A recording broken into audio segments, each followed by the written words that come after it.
না দেখো, এটা গতকালও চ্যানেলে প্রোগ্রাম করতে এসে কিন্তু এই আশঙ্কাটা ছিল যে উনি আদৌ কি ইয়ে করতে চাইছেন, কারণ অনেকে এটাকে বলছে ও পদত্যাগ করতে চাইছেন না, লেন্দি করছেন, ডিনাই করছেন, এগুলো ক্লিওপ্যাট্রিক মেন্টালিটি। আমি মনে করি এটা একটা কৌশল।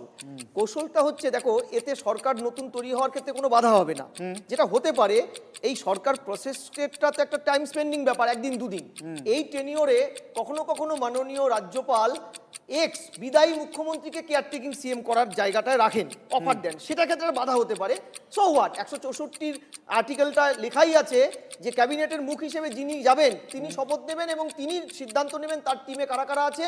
এই টেনিওরটা 164 2 নম্বর ধারায় পরিষ্কার লেখা আছে, ইন কেস কোনো সিএম যদি সংখ্যাগরিষ্ঠতা প্রমাণ করতে না পারে কিংবা যদি ভোটে হেরে গিয়ে 6 মাসের মধ্যে কোনো উপনির্বাচনে আসতে না পারে, তাহলে সরাসরি তাকে স্যাক করার ক্ষমতাটা রাজ্যপালের কাছে আছে।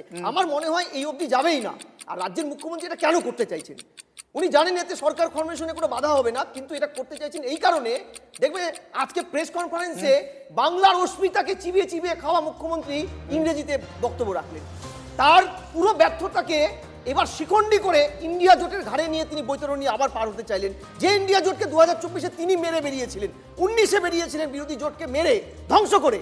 এখানে এইটা করতে গিয়ে সর্বভারতীয় স্তরে বোঝাতে চাইলেন, একটা ভোকাল টনিক দিতে চাইলেন তার দলের বসে পড়ার এই সমর্থকদের এবং সর্বভারতীয় নেতাদের, বিরোধী নেতাদের, যে আমাকে জোর করে হারিয়েছে, তাই আমি দিলাম না, যে তোমরা যা করার করে নাও, আমি আমার জায়গায় সৎ।